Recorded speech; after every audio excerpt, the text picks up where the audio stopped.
Auto insurance can all seem the same until it comes time to use it. So don't get stuck paying more for less coverage. Switch to USAA Auto Insurance and you could start saving money in no time.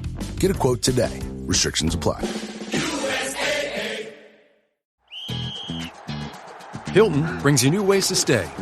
With experiences that let you capture the glory days. Introducing the Graduate Hotels. Each inspired by local college towns, these stays are always original and never boring. Get in touch with traditions all across the country and enjoy a stay that's a class above the rest. Book at Graduate Hotels with Hilton Honors Points at Hilton.com. It's a win-win. Hilton, for the stay. This episode is brought to you by Indeed. When your computer breaks, you don't wait for it to magically start working again. You fix the problem. So why wait to hire the people your company desperately needs? Use Indeed's sponsored jobs to hire top talent fast. And even better, you only pay for results. There's no need to wait. Speed up your hiring with a $75 sponsored job credit at Indeed.com/podcast. Terms and conditions apply. From the Fifth Quarter Studio in Madison, Wisconsin, you're listening to the Coaching Youth Hoops Podcast. They're playing Basketball. Here's our hosts, Steve Collins. And Bill Flitter.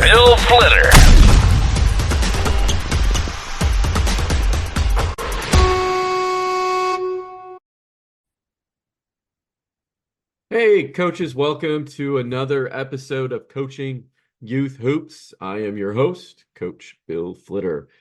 Hey, before we get started, I want to give a shout out to our sponsor, GameChanger, gc.com/coaching youth hoops. Check it out. It is a great app to track stats.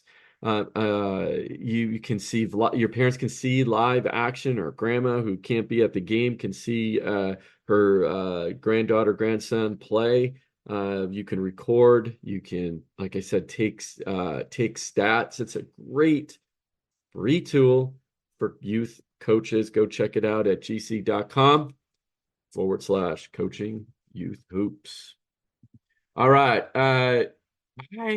I thought about this, and I've been thinking about this question, and it's one of these questions that, I think we take for granted, because, I've been coaching for, 15 plus years, and I never asked this question to my players up until recently. And the question is this: why do we run plays? Right? Why do we have a set offense? Why do we have a set inbound play? Why do we have a press break? Why do we have a press, right? These are all plays, or designed offenses, or a defensive scheme, right? Why do we do any of that in basketball? And you might hear that question, and you might, think, oh, well, it's pretty obvious. Pretty obvious to us, but is it obvious to your players? Okay. And another way maybe to say that is, why do we have to learn any of the plays and such? And I think it comes down to a very fundamental reason, and especially, explaining this to youth players in this way. And here's what my opinion is on the matter is, so we know where all the other players on the court are, or what they're doing. Right. It's, we, with some predictability, we kind of have an understanding of what everybody else should be doing. Doesn't mean they're going to do it, but, it gives us an opportunity it gives players just a sense of awareness of where other players on the court are. Okay. We don't, it helps players not getting away with one another. Okay. And,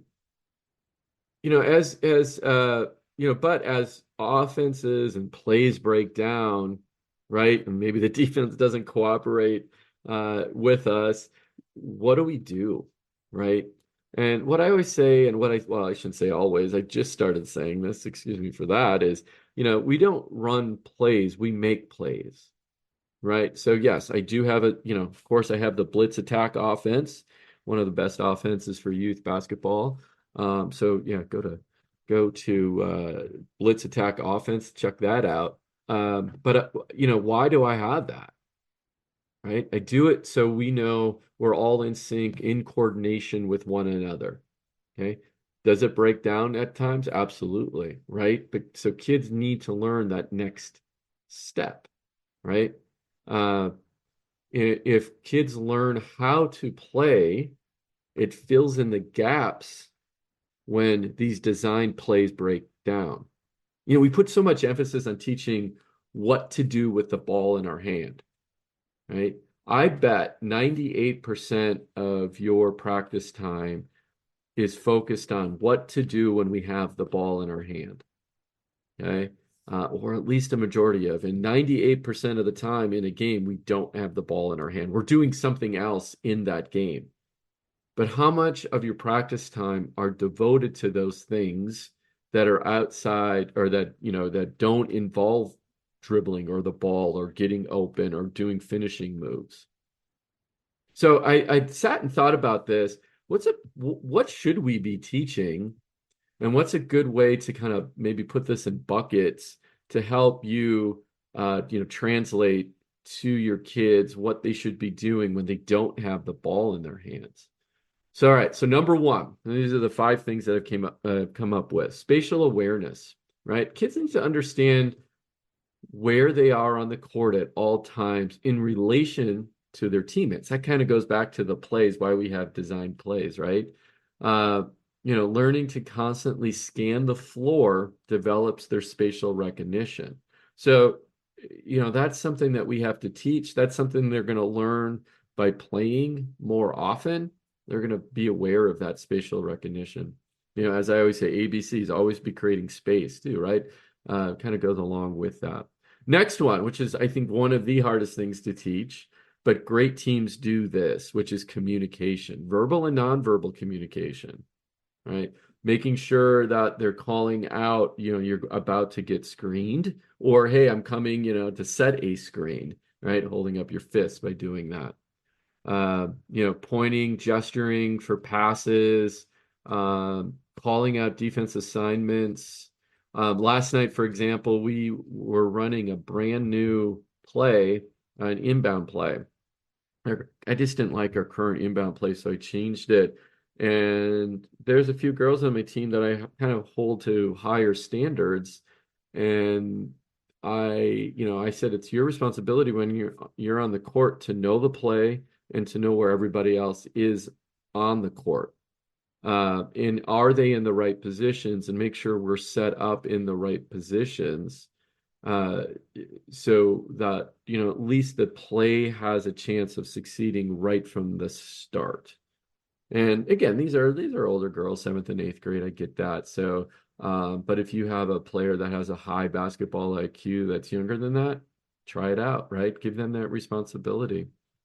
Number 3 is positioning and movement, right? Mastering basic footwork on defense, footwork on offense, being in the right position, positional spots on both the offensive defense, based on the play.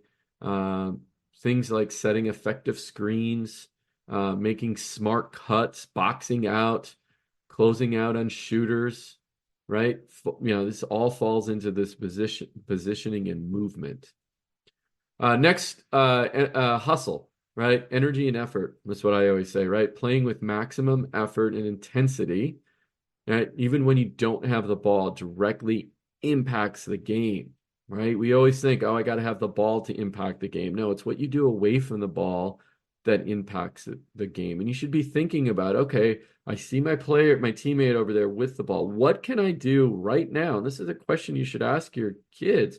What can I do right now to get him to give him an opportunity to make a play? Not even to score necessarily, to make a play.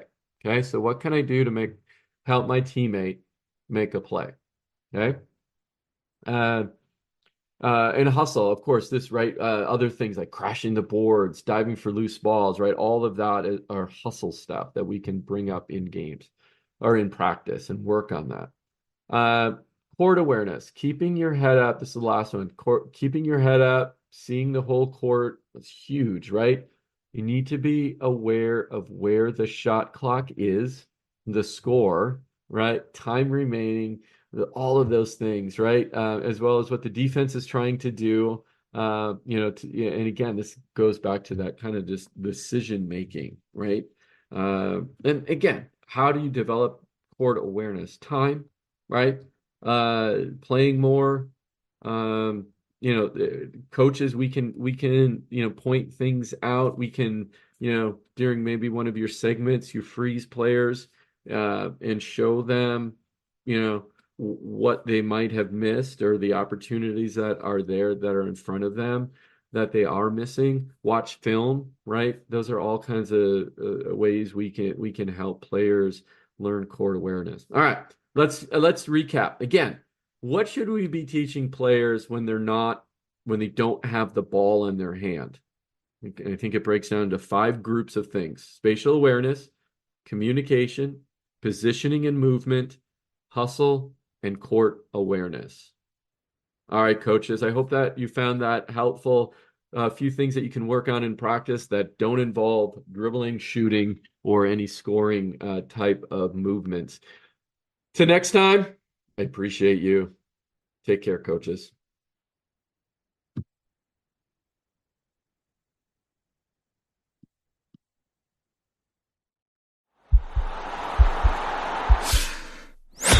This podcast is part of the Sports Social Podcast Network.